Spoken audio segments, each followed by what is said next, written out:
नमस्कार सगळ्यांना, स्वागत आहे तुम्हा सगळ्यांचं माझ्या व्हिडिओमध्ये।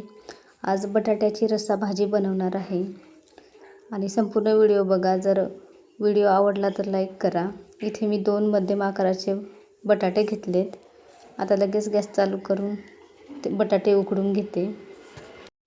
बटाटे उकडतात तोपर्यंत कांदा कापते। इथे मी एक बारीक कांदा चिरून घेते। सोबतच लगेच एक मध्यम आकाराचे टोमॅटो चिरते, ते पण बारीक साईजच चिरून घेते।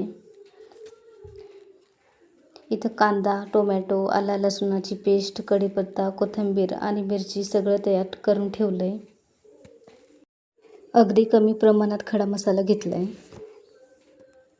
आता लगेच गॅस चालू करून कढई ठेवते आणि त्याच्यामध्ये 2 लहान पळ्या तेल टाकते।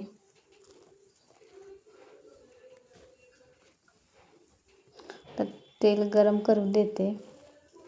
तेल गरम झालंय, त्यामध्ये थोडंसं जिरा टाकते। जिरा तडतडतंय, आता मोहरी टाकते। जिरा मोहरी छान तडतडलंय, आता त्याच्यामध्ये खडा मसाला टाकते।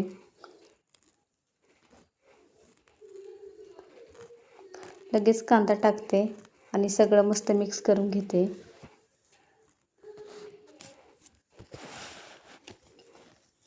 सगळा कांदा तेलामध्ये थोडा वेळ सोनेरी होईपर्यंत परतून घेते। आता त्याच्यामध्ये आला लसणाची पेस्ट टाकून परत मिक्स करून घेते।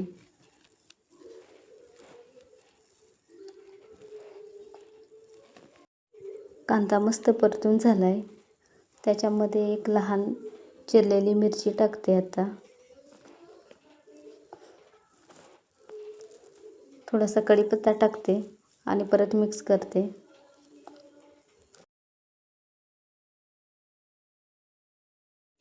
त्याच्यामध्ये आता बारीक चिरलेला टोमॅटो टाकते।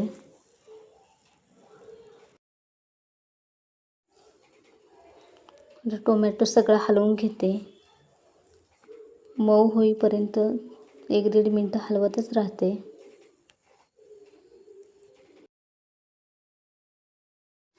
भाजीमध्ये टाकण्यासाठी मी इथे मसाले घेतलेत। इथे मी हळद घेतले, गरम मसाला घेतलाय, लाल तिखट मिरची पावडर घेतले, धना पावडर, हिंग, घरी बनवलेला चटणी मसाला घेतलाय। आता हे सगळे मसाले फोडणीत टाकते आणि सगळं मस्त मिक्स करून घेते।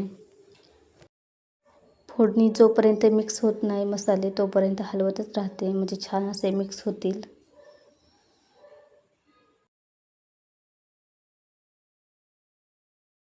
तर सगळ्या मसाल्याला छान असं तेल सुटलंय।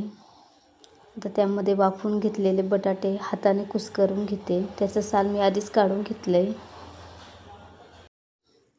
सगळा बारीक बारीक बटाटा कुस्करून घेते, म्हणजे मसाला चांगला लागेल। आता बटाटे कुस्करून घेतलेत, सगळं हलवून घेते मसाल्यामध्ये।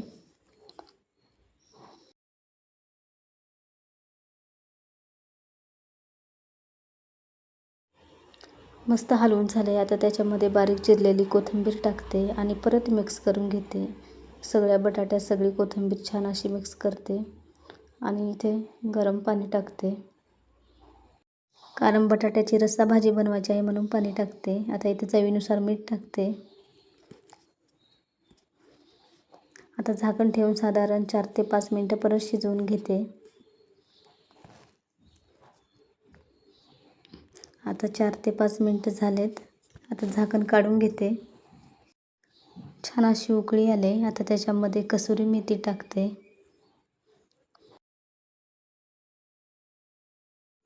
सोबतच बारीक चिरलेली कोथिंबीर पण टाकून घेते आणि सगळीकडून मस्त हलवून घेते, म्हणजे कसुरी मेथी आणि कोथिंबीर त्याच्यामध्ये मस्त मिक्स होईल। आता परत झाकण ठेवते आणि फक्त 2 मिनिटं शिजवून घेते। तर 2 मिनिटं झाले, झाकण काढते। थोडंसं हलवून घेते। भाजी एकदम परफेक्ट शिजले म्हणून आता लगेच गॅस बंद करते। इथे बटाट्याची रस्सा भाजी खाण्यासाठी तयार आहे। तर आवडली असेल माझी रेसिपी तर नक्की लाईक करा, चॅनेलला सबस्क्राईब करा। थँक्यू।